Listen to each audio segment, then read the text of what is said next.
Mr. Patrick O'Neill, and after that we'll have Mr. Baskin. Good morning. Good morning.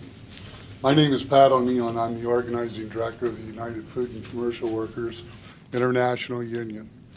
The UFCW represents over 1 million men and women who work in our nation's retail, food processing, and other industries. We welcome this opportunity to speak in support of the proposed election rule changes. American workers are struggling to make ends meet during the worst economic downturn since the Great Depression. Workers in the grocery, retail, meatpacking, and food processing industries are no exception. Union contracts offer the best opportunity for stable, middle-class jobs. While the National Labor Relations Act gives workers the fundamental right to join a union and achieve the benefits of collective bargaining, the NLRB's current rules are seriously outdated, needlessly complex, and foster frivolous litigation. The current process creates barriers to workers exercising their fundamental right to form a union. It's time to return the process to its original intent, which is to give workers a clear path to making a choice when they want collective bargaining.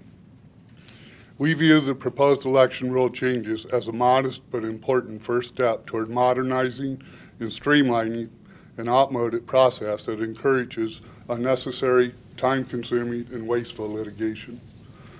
The proposal to defer a resolution of most voter eligibility issues until after the election, including all bargaining unit disputes affecting less than 20% of the unit, would make the current process more efficient and worker-friendly.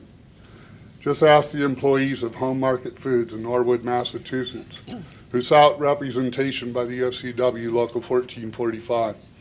Workers petitioned for an election in a unit of all production, maintenance, shipping, receiving, and housekeeping employees, including 11 quality assurance technicians, but excluding 9 quality assurance technologists who the technicians considered their supervisors.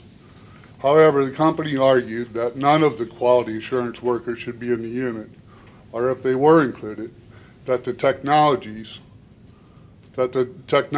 were not supervisors and should vote in the election.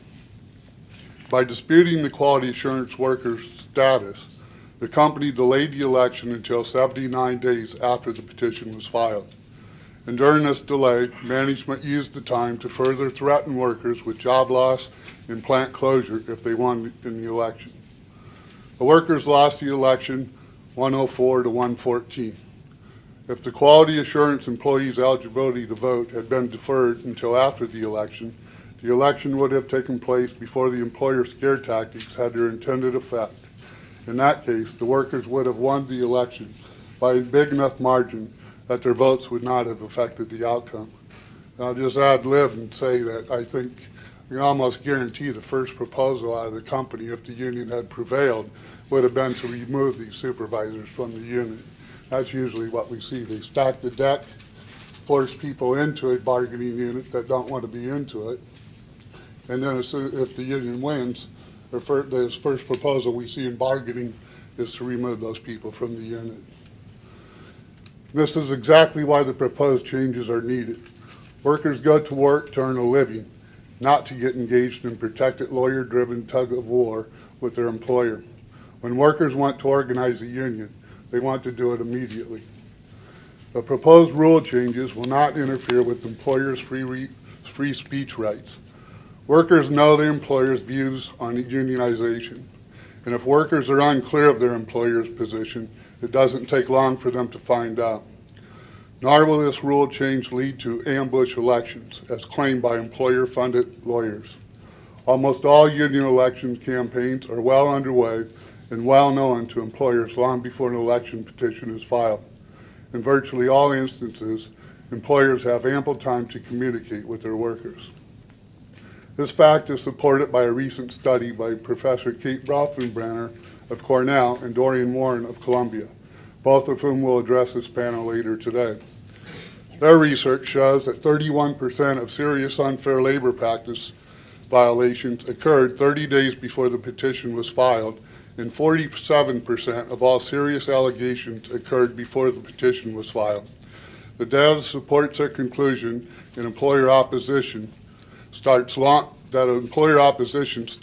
before the filing of the petition. UFCW organizers have known and experienced this firsthand many times. The UFCW is optimistic that the proposed rule changes will begin to restore the NLRB election process back to what it was intended to do, give workers a clear process to organizing a union. We are, however, concerned about the possible elimination of the blocking charge policy. Strong employer opposition to union organizing campaigns is the rule rather than the exception. Workers in their unions, when faced with serious employer unfair labor practices during a critical period, may need temporary postponement of the election to try to counter the employer's illegal conduct. The blocking charge policy is needed to help attempt to prevent that from happening. The UFCW will make a more detailed response to the board's notice of proposed rulemaking in the written comments it plans to file. Again, thank you for this opportunity to speak in support of this rule change. Thank you, Mr. O'Neill. My colleagues have questions? I'll throw out a question for you. Is there anything in this rule that you see as problematic or anything that you would propose that would be an improvement? Not in this, I could make a lot of suggestions for other improvements, but not in this particular. Pick area. one. Access. Access. Yeah. Access for the union to the property, you mean? Yeah, to the workers. Okay. Thank you for being with us here today and sharing your thinking. All right, thank you. Appreciate it.